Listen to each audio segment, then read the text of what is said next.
100 marta eslatib qo'yish kerak shunaqa paytda. Unutgansiz deb eski sevgilisini men eslab turaman.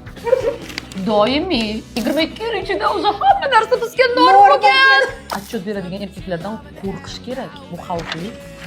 Bunaqa ayollardan qo'rqish kerak. 500 karra norm. Turmush o'rtog'ingizdan so'rovsiz telefonda tiklash norm illustrat. Ужасно. Mumkin emas. O'zingizga ishonchingiz baland bo'lsa, hayotda telefoningiz bilan ishinglar bo'lmaydi. Turmush o'rtog'ingizdan har oy gul olmaslik norm illustrat. Normalniy edi. Gul bermasligi erkakni ham bu norma. Siz u joyga ketganda sizga erib ketmaslik. Menga aytmaydi erim hech qachon. Menga aytmaydi. Nima uchun aytishi kerak? Bilmayman. Erkak-ku. Erkak kechirasiz sizga отчет beruvchi emas. Unaqa отчет beradigan erkaklardan qo'rqish kerak. Bu xavfli. Bunaqa ayollardan qo'rqish kerak. Xotin alohida bolalarni tashlab aylanishga borishingiz. 500 karra norm. Biz ota va ona emas, biz avvalambor erkak va ayolmiz. Geniально. Eringiz Instagramda boshqa qizlarga like bosing. Tak bывает. Mani erim juda yaxshi ko'radi bu ishni. Eri ishda bo'lgan payti xotinining SMS-ga kun bo'yi javob bermaslik. Tushunish kerak. To'xtab beramiz. 22 yil ichida o'zi hamma narsa bizga norm bo'lgan.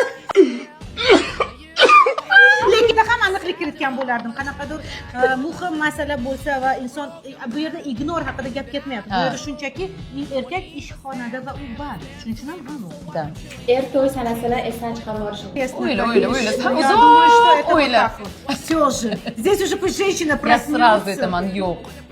Bu norm emas. Как это to'y kunini? Muhim kunda chunki bu. 100 marta eslatib qo'yish kerak shunaqa paytda. Unutgansiz deb. Muhim bo'lsin. Eringiz suhbat qilayotganingizda eski sevgilisini eslashi bu norm illustrat. Eski sevgilisini men eslab turaman. Doimiy. U emas, men eslayman. Xotinini oyligini olib qo'yishi pulini. Chegara mumkin emas. Meni pulim faqat meni pulim. Ayol puli bu ayol puli, erkak puli bu bizning. Oila puli. Mr. Lover. Erini pulini olib qo'yishi. Olib qo'yishi stryom. Да, вот как это? Talab qilishi norm. Rahmat sizga. begging you.